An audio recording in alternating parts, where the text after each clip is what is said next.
Pita, Mary Grace Lucero, Magdalena Mambur, Teresa Miranda, Lucina Gonzalez, Benita Antonio, Tolentino, Soli, Mario Fines, Mario Panero, Juanita Diaz, Jocelyn Ronquillo, Vilma Usita, and Gemma Gorospe, Joe Chano, Edmundo Emulacia, Maribel Martinez, Norma Martinez, Ofelia Javier, Marisol de la Cruz, Christian Paul, Domingo, and Eileen Constantino.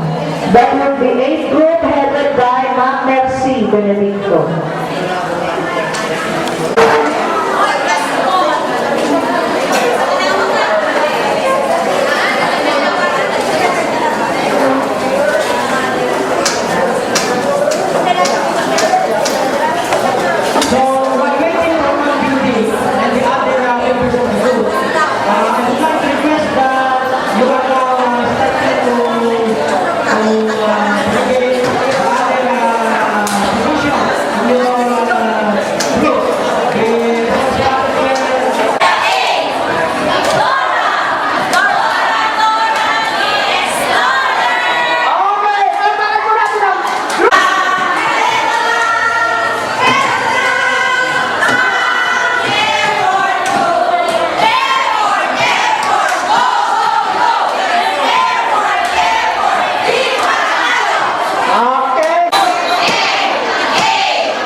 Ganda!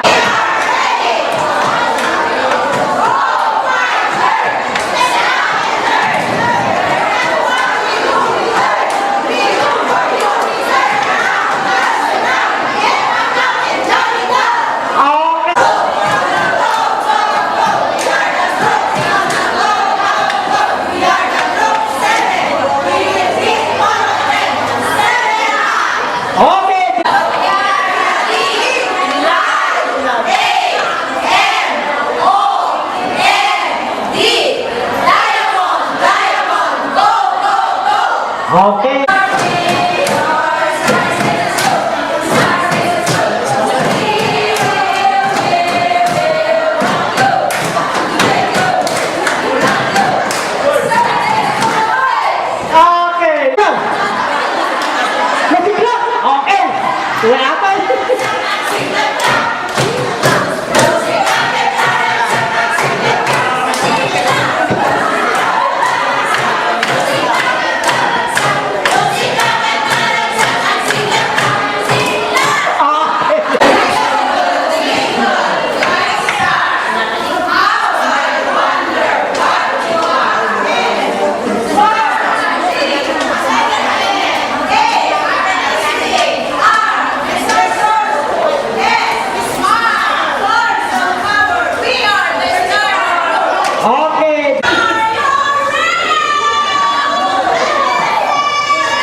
Okay, so this is the work of the Nasiglat group.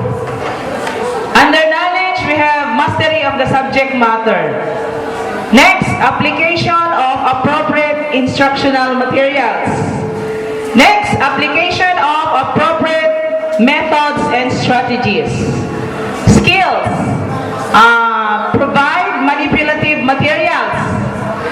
Next, provide opportunities for learners to learn as a group. So, cooperative learning is encouraged. Next, provide activities for learners to discover their talents, skills, and potential. So this is done in the form of contests and games. Values, love and care. So the teacher should manifest or show love and care to her or his pupils. Next, under values, pupils should be treated fairly. So avoid favoritism. And be sure to give incentives to your pupils in the form of praises. Like verbal praises like very good. What else, Ma'am Flori? Give them candy. Candy. Ala, not too much. Baka magkatulogay sila. Rewards. Yes. Okay, so thank you very much. Okay, thank you. But skills to cope with the strength and weaknesses of the pupils. Under skills, with the creativeness, computer literate, sports-oriented and resourceful. Values, honesty and passionate. Thank you. Okay,